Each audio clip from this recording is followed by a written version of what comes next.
तो जैसा कि मैंने आपसे कहा था कि इस चैप्टर में हम लोगों को दो चीज़ें पढ़नी है। सबसे पहले हमको बार मैग्नेट के बारे में जानना था कि बार मैग्नेट क्या होता है, उसकी क्या क्या प्रॉपर्टीज होती हैं, या उससे रिलेटेड जो भी हमारे टॉपिक्स थे वो हमने इसके पहले वीडियोस में किए हैं। अब आज हम लोग ये पढ़ेंगे कि मैग्नेटिक मटेरियल क्या होता है, मैग्नेटिक मटेरियल की क्या क्या प्रॉपर्टीज होती हैं, किस तरह से हम अलग अलग टाइप के मैग्नेटिक मटेरियल को पहचान सकते हैं। तो आज हमारे पास जो टॉपिक है, कुछ हमारे इंपॉर्टेंट टर्म्स हैं जिनकी हेल्प से हम लोग मैग्नेटिक मटेरियल्स को कैटेगराइज करते हैं। जैसा कि आपको पता है कि हमारे पास तीन टाइप के मैग्नेटिक मटेरियल्स हैं यहाँ पर, डायामैग्नेटिक मटेरियल, पैरामैग्नेटिक मटेरियल और फेरोमैग्नेटिक मटेरियल। इन इंपॉर्टेंट टर्मिनोलॉजी की हेल्प से हम लोग इन मैग्नेटिक मटेरियल्स को अलग अलग कैटेगराइज करते हैं और उनकी पहचान भी करते हैं। तो चलिए आइए स्टार्ट करते हैं। सबसे पहला जो हमारा टॉपिक है वो है मैग्नेटिक परमिएबिलिटी। तो मैग्नेटिक परमिएबिलिटी होती क्या है? मैग्नेटिक परमिएबिलिटी का मतलब यह है कि कोई भी मैग्नेटिक मटेरियल अगर किसी भी एक्सटर्नल मैग्नेटिक फील्ड में रखा जाए तो मैग्नेटिक फील्ड लाइंस कितनी इजीली उसको पास कर सकती हैं। जैसा कि मैं आपको फिगर के थ्रू बना करके दिखाता हूं। मैंने कहा कि अगर मेरे पास कोई एक्सटर्नल मैग्नेटिक फील्ड है, ये मैंने बनाई एक्सटर्नल मैग्नेटिक फील्ड, और यहां पर एक्सटर्नल मैग्नेटिक फील्ड को मैं रिप्रेजेंट करूंगा किसके सिंबल से? बी नॉट के सिंबल से। अब मैंने क्या किया कि कोई भी मैग्नेटिक मटेरियल मैंने इसके अंदर रखा, ठीक है। तो ये मैग्नेटिक फील्ड लाइंस जो एक्सटर्नल मैग्नेटिक फील्ड लाइंस हैं, ये कितनी आसानी से इस मैग्नेटिक मटेरियल को पास कर सकती हैं, पेनिट्रेट कर सकती हैं। इसी टर्मिनोलॉजी को बताने के लिए जो टर्म हम यूज करते हैं वो होता है मैग्नेटिक परमिएबिलिटी, ठीक है ना। यानी कि अगर कोई भी मैग्नेटिक फील्ड लाइंस किसी मैग्नेटिक मटेरियल को बहुत ही आसानी से पास कर जाती हैं तो उसकी मैग्नेटिक परमिएबिलिटी बहुत ज्यादा होगी, और अगर आसानी से पास नहीं करती हैं तो इसका मतलब मैग्नेटिक परमिएबिलिटी उसकी कम होगी, ठीक है। तो अगर कहीं पर आपको ये टर्म मिलता है कि मैग्नेटिक परमिएबिलिटी ज्यादा है, इसका मतलब कि एक्सटर्नल मैग्नेटिक फील्ड लाइंस जो है वो मैग्नेटिक मटेरियल को बहुत ही इजीली पास कर पा रही हैं। डन। अच्छा, अब अगर बात किया जाए कि जो टोटल मैग्नेटिक फील्ड होगी इसकी वो कितनी हो जाएगी? बी। अगर यहां पर देखिए जो बी नॉट है इसको मैंने एक्सटर्नल मैग्नेटिक फील्ड कहा है, यहां पर मैं लिख देता हूं कि जो बी नॉट है वो हमारे पास है एक्सटर्नल मैग्नेटिक फील्ड, ठीक है। एक्सटर्नल मैग्नेटिक फील्ड हम लोग आगे चल करके हर एक टर्म में जब यहां पर बी नॉट की बात करेंगे तो एक्सटर्नल मैग्नेटिक फील्ड की ही बात करेंगे, ओके। अच्छा, और ये जो बी है हमारे पास वो क्या है? वो है total magnetic field. Total magnetic field का मतलब क्या है? मैं मैग्नेटिक फील्ड को एमएफ लिख दे रहा हूं। टोटल मैग्नेटिक फील्ड का मतलब यह है कि जो हमारी एक्सटर्नल मैग्नेटिक फील्ड है वो, और साथ में जब इस मैग्नेटिक मटेरियल को मैं इस मैग्नेटिक फील्ड में रखूंगा तो ये मैग्नेटिक मटेरियल भी मैग्नेटाइज होकर के कुछ ना कुछ अपनी मैग्नेटिक फील्ड बनाएगा। तो यहां पर जो बी है वो टोटल मैग्नेटिक फील्ड की बात कर रहा है, यानी एक्सटर्नल मैग्नेटिक फील्ड, और ये जो हमारा मटेरियल है इसकी जो अपनी इंडिविजुअल मैग्नेटिक फील्ड होगी उसका सम, ठीक है। हमारे पास एक टर्म और है जिसको हम लोग कहते हैं रिलेटिव मैग्नेटिक परमिएबिलिटी, ठीक है। रिलेटिव मैग्नेटिक परमिएबिलिटी, जिसे हम लोग म्यू आर के सिंबल से रिप्रेजेंट करते हैं। अब ये क्या होता है relative permeability? Relative magnetic permeability ratio होता है हमारा मैग्नेटिक परमिएबिलिटी और magnetic permeability of free space का। यानी कि जो रिलेटिव परमिएबिलिटी है वो मैग्नेटिक परमिएबिलिटी और magnetic permeability of free space का क्या होता है? रेशियो होता है। हम लोग इसको इस तरह से रिप्रेजेंट करते हैं। अब अगर यहां पर बात किया जाए, ये जो हमारा magnetic permeability of free space है यानी कि म्यू है, म्यू नॉट है, इसका वैल्यू कितना होता है? तो हम लोग पहले भी ये चीज करते आए हैं।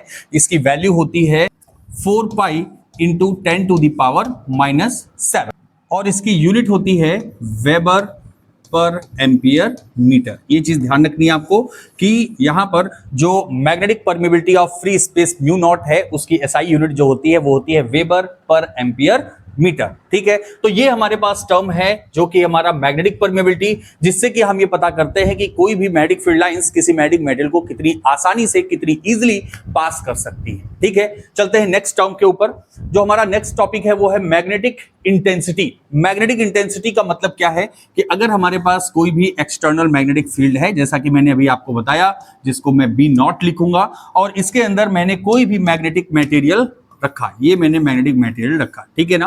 अब मैग्नेटिक इंटेंसिटी का मतलब ये होता है कि ये जो एक्सटर्नल मैग्नेटिक फील्ड लाइंस हैं ये कितना स्ट्रांगली इस मैग्नेटिक मटेरियल को मैग्नेटाइज कर सकती हैं। मैंने क्या कहा, जरा ध्यान से सुनिएगा। मैंने कहा कि एक्सटर्नल मैग्नेटिक फील्ड लाइंस कितना स्ट्रांगली इस मैग्नेटिक मटेरियल को मैग्नेटाइज कर सकती हैं, इसी टर्म को बताने के लिए हम लोग यूज करते हैं मैग्नेटिक इंटेंसिटी को। और मैग्नेटिक इंटेंसिटी को हम लोग रिप्रेजेंट करते हैं H के सिंबल से, और ये रेशियो होता है किसका, देखिए मैग्नेटिक इंटेंसिटी का जो फॉर्मूला होता है वो होता है H is equal to B naught upon mu naught. ठीक है, बी नॉट क्या है, हमारी एक्सटर्नल मैग्नेटिक फील्ड लाइंस, और म्यू नॉट क्या है, magnetic permeability of free space. हम लोग अगर यहां पर चाहें तो इसको इस तरह से भी लिख सकते हैं, H is equal to B upon mu. ये जितना भी नॉट वाला सिंबल है इसको मैंने रिमूव कर दिया, मैं इसे H is equal to B upon mu भी लिख सकता हूं। और इसकी जो SI यूनिट होती है वो क्या होती है, एम्पियर पर मीटर होती है। इसको भी ध्यान रखिएगा कि जो मैग्नेटिक इंटेंसिटी है उसकी जो SI यूनिट होती है वो एम्पियर पर मीटर होती है। और मैग्नेटिक इंटेंसिटी क्या बताए, देखिए ये सारे टर्म्स एक ही तरह के हैं तो इसमें कंफ्यूजन बिल्कुल नहीं करना है आपको, एकदम ध्यान रखना है कि मैग्नेटिक इंटेंसिटी का मतलब है कि ये जो एक्सटर्नल मैग्नेटिक फील्ड लाइंस हैं कितना ज्यादा, कितना स्ट्रांगली इस मैग्नेटिक मटेरियल को मैग्नेटाइज कर सकती हैं, इसी टर्म को बताने के लिए मैग्नेटिक इंटेंसिटी का यूज किया जाता है। और ये रेशियो होता है किसका, एक्सटर्नल मैग्नेटिक फील्ड और magnetic permeability of free space का रेशियो होता है। डन। तो ये मैथमेटिकल एक्सप्रेशन होता है, ये इसकी SI यूनिट होती है, इस तरीके से हम इसको बता सकते हैं। तो चलते हैं अगले टर्म के ऊपर। अगला जो टर्म है हमारा वो है मैग्नेटाइजेशन इंटेंसिटी। देखिए फिर से यहां पर मुझे वही फिगर बनाना पड़ेगा। मैग्नेटाइजेशन इंटेंसिटी क्या है, जरा इसको भी समझते हैं।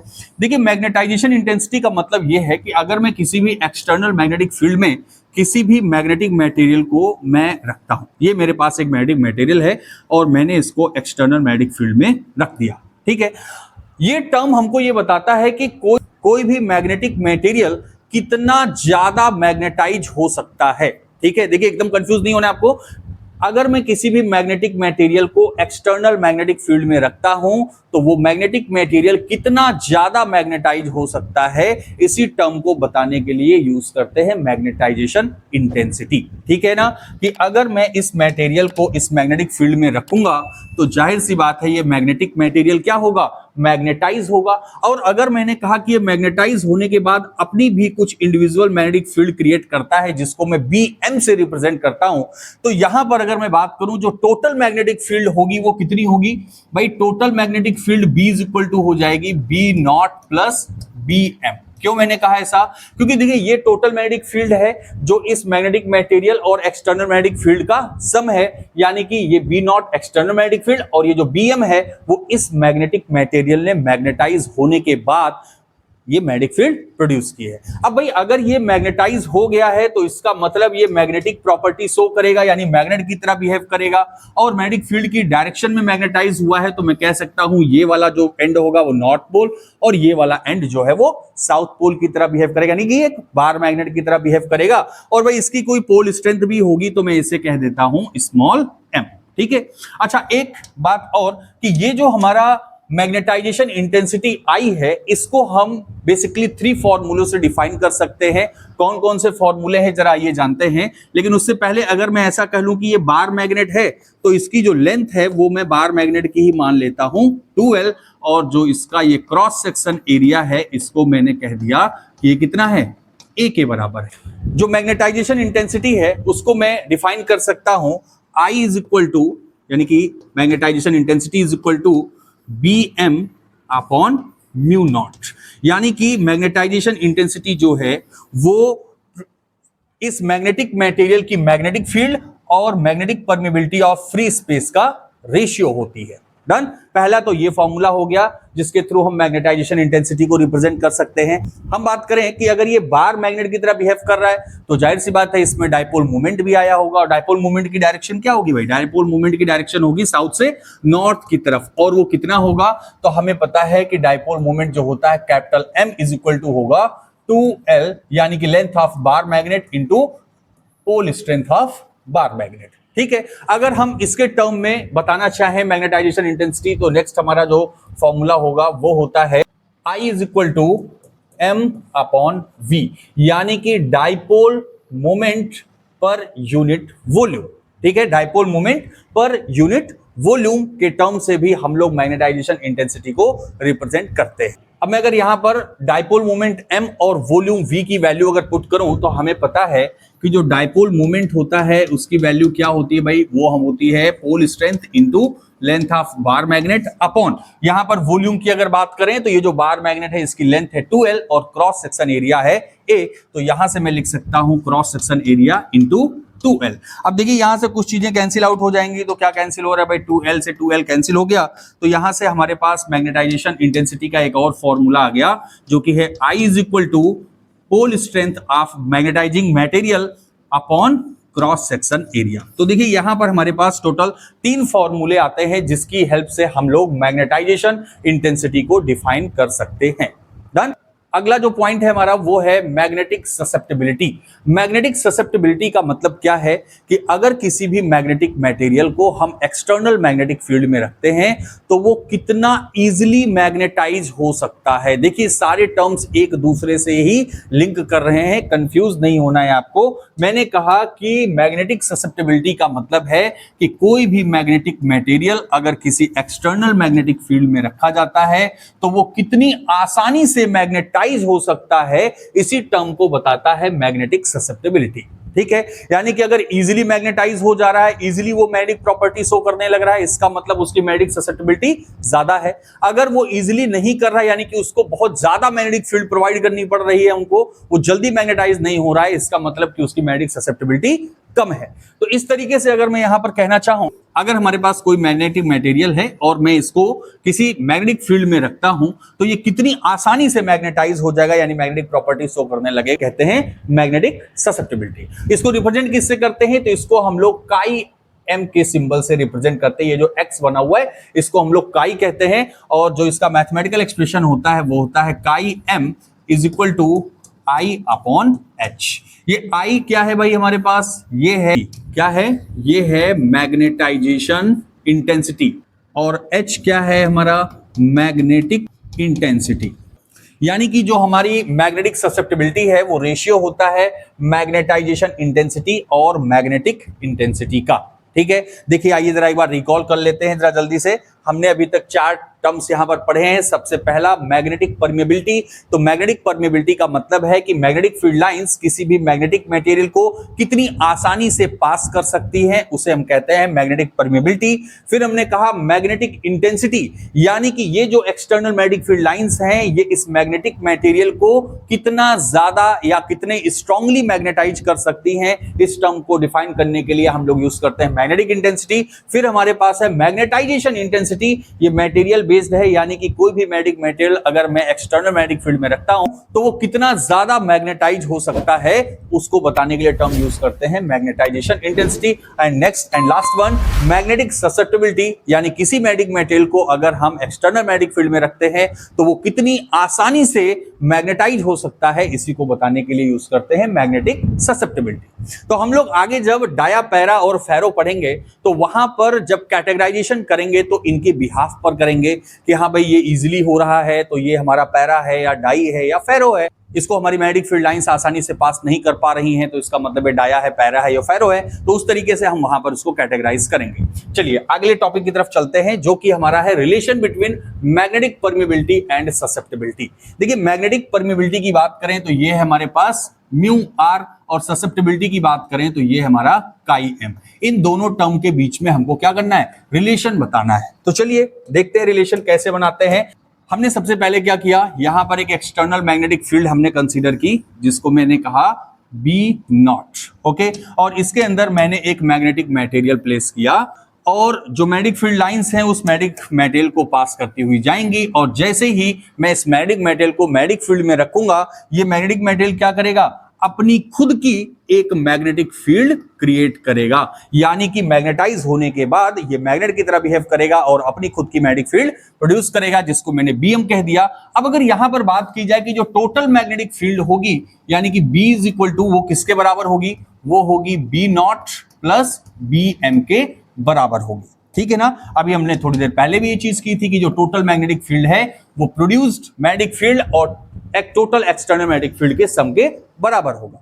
अब मुझे क्या चाहिए, मुझे तो रिलेशन चाहिए मैग्नेटिक परमेबिलिटी और ससेप्टेबिलिटी के बीच का। तो यहां पर हमने जो इसके पहले टर्म्स पढ़े हैं, हमने पढ़ा है मैग्नेटिक इंटेंसिटी के बारे में। हमें पता है magnetic intensity H is equal to क्या था, B naught upon mu naught, या इसी को हम लोगों ने क्या लिखा था, H is equal to B upon mu, ये भी तो लिखा था बी अपॉन म्यू। और एक रिलेशन हमको और पता है मैग्नेटाइजेशन इंटेंसिटी, जो कि I B M upon mu naught. ठीक है, ये जो हमारे पास रिलेशन है, इन्हीं रिलेशंस का हम लोग यूज करेंगे किसके लिए, देखिए अगर मैं इस म्यू नॉट का मल्टीप्लाई एच में कर दूं तो बी नॉट की वैल्यू आ जाएगी, म्यू का मल्टीप्लाई एच के साथ कर दूं तो बी की वैल्यू आ जाएगी, और अगर इस म्यू नॉट का मल्टीप्लाई मैं आई के साथ कर दूं तो बी एम की वैल्यू आ जाएगी। और यहां से बी नॉट बी और बी एम की वैल्यू निकाल करके मैं अगर इस वाले इक्वेशन में पुट कर दूं तो कुछ ना कुछ रिलेशन हमारे पास आएगा। देखिए अगर मैं बी की बात करूं तो बी की जगह पर मैं क्या लिख सकता हूं, मैं लिखूंगा म्यू एच